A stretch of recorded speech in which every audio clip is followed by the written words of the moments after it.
Hi, everyone, and welcome to this episode of Ask a Doula Giver. My name's Suzanne O'Brien. This is my birthday week, and I am so honored and thrilled that you are listening to this podcast, and I am honored and thrilled to share with you that we have just released the Hospice Handbook. That is something that we have been working on to help family caregivers know how to care for those they love, to have the good death. We only have one opportunity to have it go well. Today's episode is going to be how to fill the hospice gap. And I want you to know that handbook now is available to you. The Hospice Handbook is available to you for a limited time at $19. The link is below. But if you come to the next level 1 free family caregiver training on June 22nd, you get the Hospice Handbook for free. I am so happy to share this with you because it will change lives. Both of those links are below. Okay, we are going to talk today about how to fill the hospice gap. And I have to tell you, when I was preparing for this podcast today, I got quite sad. Okay, I'm going to be very honest with you. I got quite sad at thinking of my whole entire hospice career, end-of-life career, and how I've been honored and privileged to be with over 1,000 people at the end of life, and how most of them did not go as well as they could have. And there's huge gaps in the system, and it's nobody's fault. We're not here to point fingers or to put blame. We're here to put lovingly everything out on the table to know what we need to do to fill the gap so that we can move forward and we can have a positive end of life available to every single person in this world. So today we're going to talk about those gaps, and I want to start out with sharing a story with you. There was, I've been educating for a very long time. If you followed me, I've been doing this for over 2 decades, and I am, again, this is my life's purpose. You want to talk about when you find a purpose, this is mine. And because I have so much information, I'm a former hospice, which is an end-of-life care nurse, and a former oncology, which is cancer care nurse. I have had so much experience at the bedside with patients that I want to share everything that I know in the hopes that it can help you have a better end of life with those that you love, which is, by the way, 100% guaranteed that we will be in that position one day. And I don't want you to panic, and I don't want you to feel feared. In fact, I want you to feel empowered. I want you to have the tools that you need so that you can feel the most confident in that space of showing up for someone you love at the end of life, which usually most of us don't know the first thing about how to do that in the world today. So we're going to change that. And there's many things that we're going to offer you and share with you and be resources for you so that you can feel like that amazing, confident end-of-life caregiver. So let's talk about the gaps. Let's talk about the story first. I want to share with you a story from a man who was 81 years old who contacted us. And, we've been talking again about education and gaps and what we need to fill the gaps and all that thing with end of life. And so we get a lot of amazing people on social media that follow us and offer their stories and comments. And this man said he was 81 years old and he was taking care of his 80-year-old wife at the end of life by himself, which, by the way, should never be done by yourself. And he said, hospice care was on board. They were part of the end-of-life process. And he said that they told him that they would be there with him when she died. And so he said, I called them and I said, she's dying. It's getting very close. And then he said, they never came.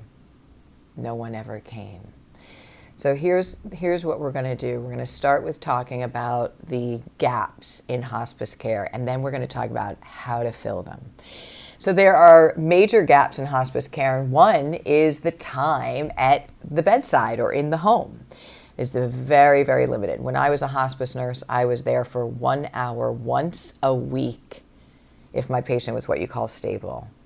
End of life is 24/7, so 1 hour once a week is not going to do very much. Also, the hospice model, which is a beautiful holistic model of care, is set forth that the hospice nurse is supposed to teach the loved ones how to do the care of that end-of-life patient, right? So Medicare just recently did a study and said that 98% of the hands-on care for somebody at the end of life is done by family members, 98%. And all those numbers check out with me being there once a week for 1 hour. On the average, they said that a hospice worker is in the home 30 minutes a day, and I don't see people going in on the weekends, not unless it's an emergency.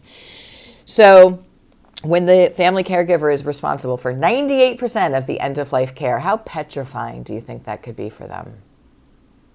How fight or flight, how scary is that? I think it's cruel. I think it's cruel to put somebody in the home that's dying that you love and say, you're taking care of them, and they not know the first thing about how to do that, and then getting very, very minimal support. It's not working. It's not working. So there's a gap in the amount of time that end-of-life practitioners hospice is actually in the home of an end-of-life patient or at the bedside.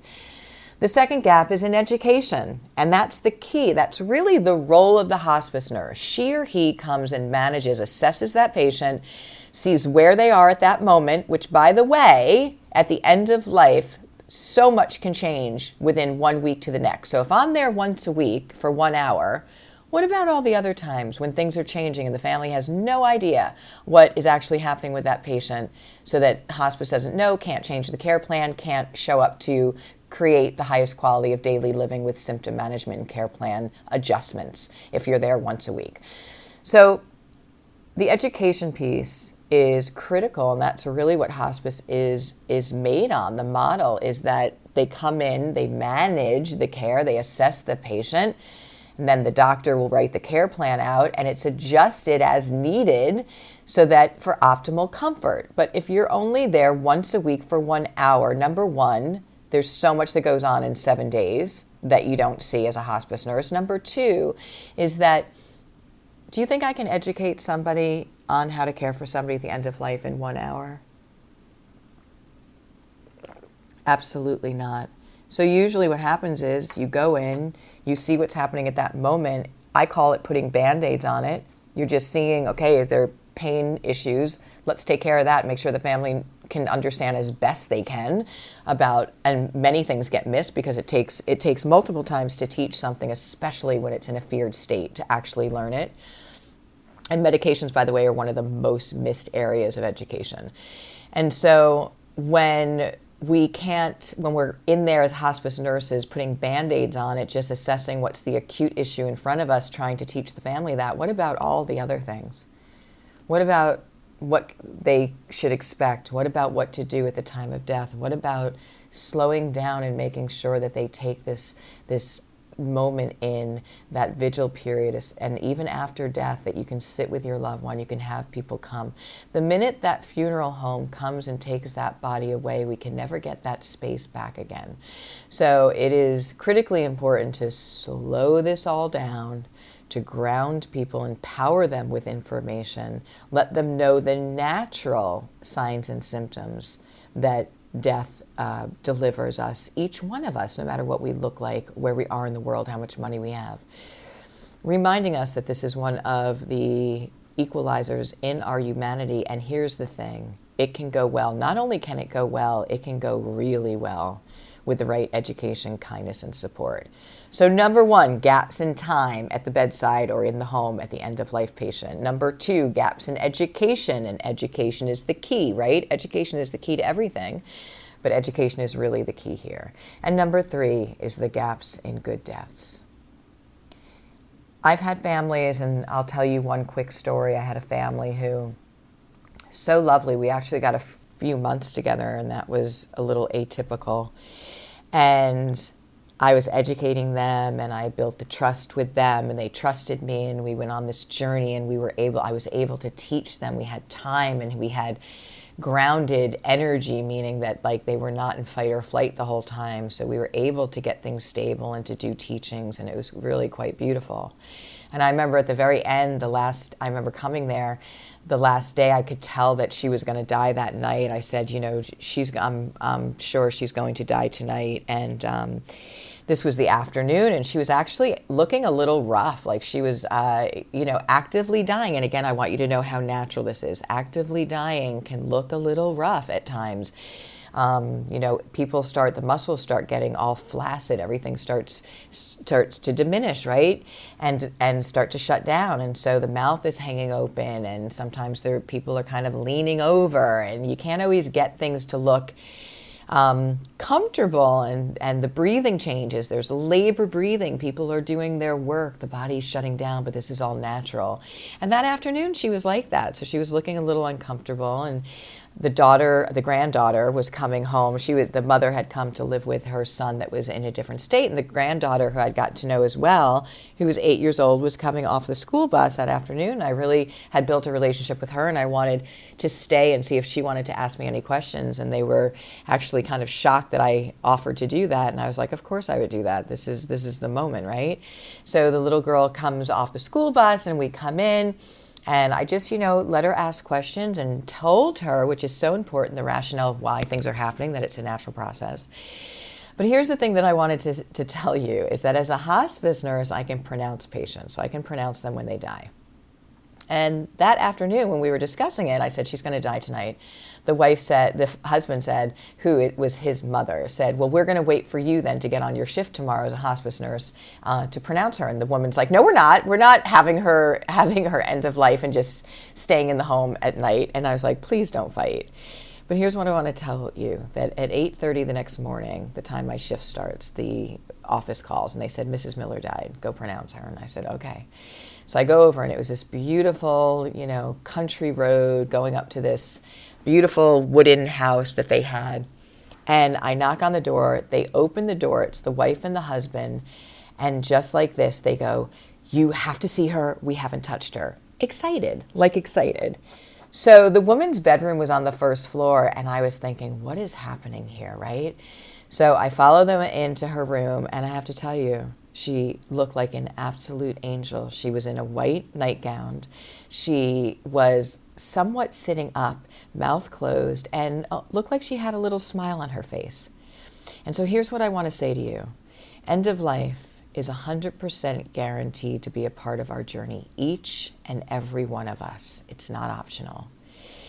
And if it goes well, we remember it forever like this. And if it doesn't go well, we remember that in our hearts forever. So most of the time right now, people are remembering the things that do not go well.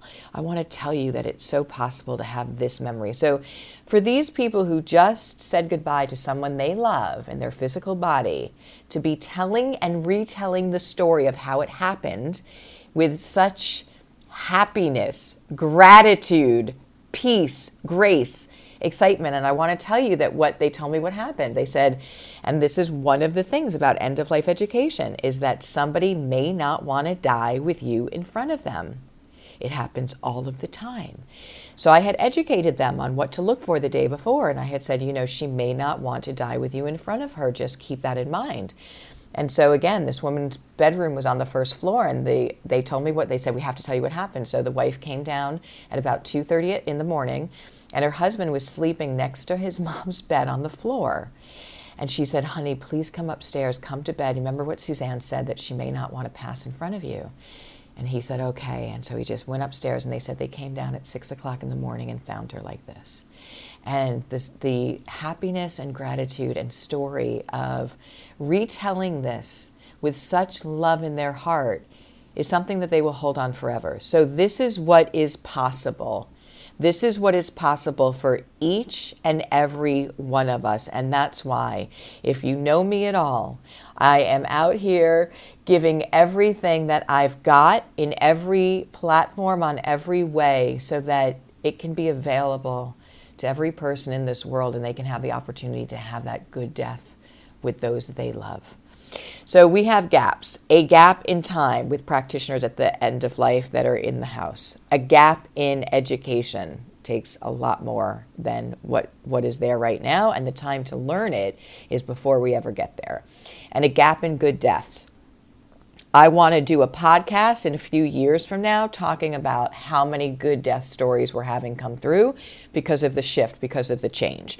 So there is a hospice gap, and if you are going to wait for hospice care to fix everything and take over everything at the end of life, you are going to find yourself in a very sad, angry, difficult, regretful situation. So what do we need to fill the gap? So the first thing that I want to tell you is how many people don't actually know what hospice care is. So one of the first things that we have to do, they might know it's end of life, and that's really what's coming to become a huge problem, is that death is the number one fear in the world. People know that hospice means death, right? The end of life, and if we go on hospice, it means that my loved one's going to die. So they resist it. They push it away in all forms. So we're just pushing it away. We don't educate on the truth of it. People don't know the first thing, but they know that hospice means the end of life provider for death. So when people finally pull the trigger, I don't really want to use any analogies with guns, but when people, it could be like a lever. When they pull the lever of having, okay, the resolve of, yes, we're going to put mom on hospice. It's obvious that she's at the end of life. They think at that point that hospice is going to swoop in and take care of everything. And that is not the case. That is not the truth. And they find themselves angry, fearful, disappointed, and that loved one dies and it doesn't go well. So let's talk about what we need to fill the present model gap in hospice care. So when we talk about time at the bedside. So what can we do? Of course, we know that we have Doulagivers, which are now the end-of-life care providers in your community that can be that non-medical holistic support, filling in the gap for hospice care. So not only do they take care of the patient and the family, but they actually are the eyes and ears for hospice, which is critical. Remember, we talked about I was there for once a week for an hour. And during the days in between, when things changed, families didn't know that something hospice needed to know or what was happening. And so I would walk into homes with somebody suffering terribly. Or even, I have to tell you, I've walked into many a home on my visit where the family's like, oh, dad's been sleeping like that in the recliner chair since last night, and he's actively dying. His heart is going to stop. And he's going to be having his end of life right in front of them when they have no clue. So having the doula giver be the eyes and ears for hospice is critically important. But for family caregivers, understanding the support system, understanding that end of life is 24/7, and that you need a nice, and people want to help, and people are good. And rotating the care is critically important so it doesn't fall on one person. One caregiver gets burnt out. Is that we want to have a schedule of support in the home.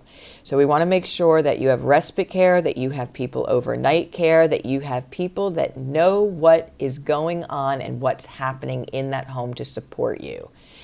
So if it's a doula giver, that's phenomenal. I'm going to tell you another way that you can get this education, because as we talk about the education, if it is somebody obviously that you know that's comfortable with caregiving, but even having just people there for respite is critically important for us to be able to take a nap, rest, and recalibrate and recharge our batteries. So getting bedside hours with family members, friends, doula givers, whoever it may be, I always plan on longer rather than shorter. Like, we never know exactly how long this end of life is going to be. So making sure that all of that is filled in, and especially the overnight so that the main caregiver can get rest, is critically important. Now let's talk about the gap in education. I think this is probably the most important piece that I want to emphasize, is that most people don't know the first thing about how to care for somebody at the end of life. Yet in hospice, that's exactly what we're asking them to do. You, the caregiver, the family caregiver, is responsible for 98% of the hands-on care of your end-of-life loved one. When you don't know the first thing about what that looks like or how to do that, that's not going to work. So we have the Doulagivers Level 1 Family Caregiver 90-minute training. It is free. It is given every month, and it is absolutely priceless. I cannot say enough how many people write in on three main things: how it helped caring for their loved one. You know, this Level 1, how much of a difference it made. In fact, somebody just emailed us and said that it was her father suddenly got sick and had an unexpected operation that did not go well, that resulted in him having his end of life within a week. And she said from the Level 1 training that she was able to be there for her father, to be there for her siblings, and to be there for herself in a grounded way, and how much better that end of life. So even with an unexpected sudden end of life, which is just so incredibly important for us to know that this is available for us. So this is available, and I'm going to put that link down below for you, the next level one. And it's something that is invaluable. It's something that even if you are not going to be the one doing the hands-on care, for you to understand what the physiology of end of life is, and the Doulagivers 3-phase model of end of life care, and what interventions you can use for care in each phase, will completely change the end of life experience for your loved one and for you. It is that powerful. So we want to make sure we have the support system schedule. We want to make sure we have the education there. And here's what I really want to say from my heart to you, and I want you to hear this. The time to learn how to care for somebody at the end of life, ideally, is before you ever get there. I want to say that again.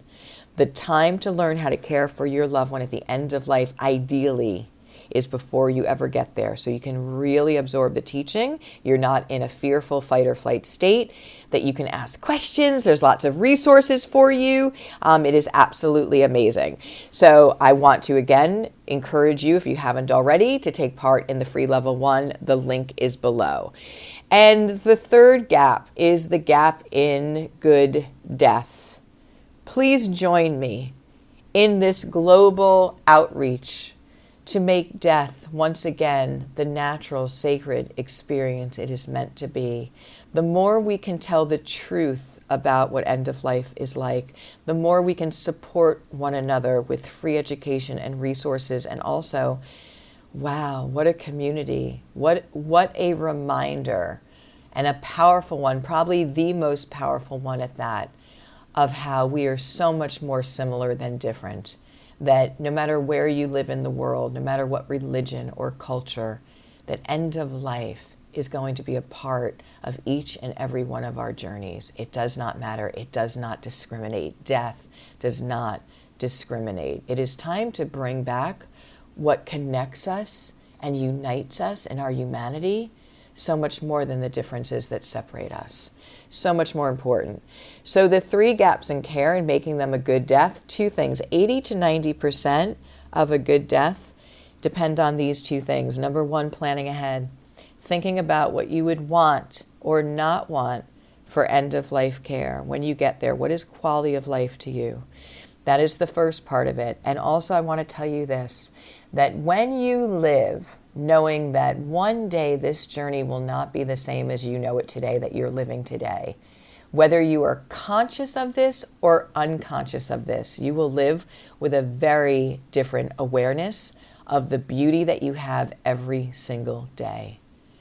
The sun on your face, the saying hello to somebody out in the world, the ability to just be in this journey. The level of gratitude goes up, and the level of gratitude in which you live your life with is the level of higher frequency and alignment and love and vibration in which you will enjoy this journey in. So again, death is one of our greatest teacher, if not this greatest teacher about life and how to live it, yet we've completely removed it. Bringing that back not only will change your life in the quality of gratitude and the way that the lens in which you look at the world through, but when we do that individually, we now start to do that collectively, and you'll see a shift in the world in general.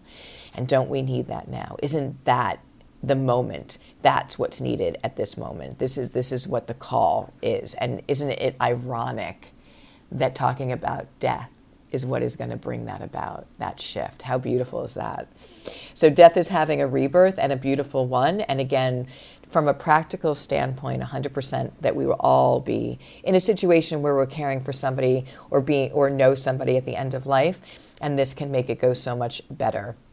So filling in the hospice gap, knowing what hospice care is, knowing what hospice care isn't, and how to fill the hospice gap can allow you and your loved ones to have an end-of-life experience that is better by 80 to 90%.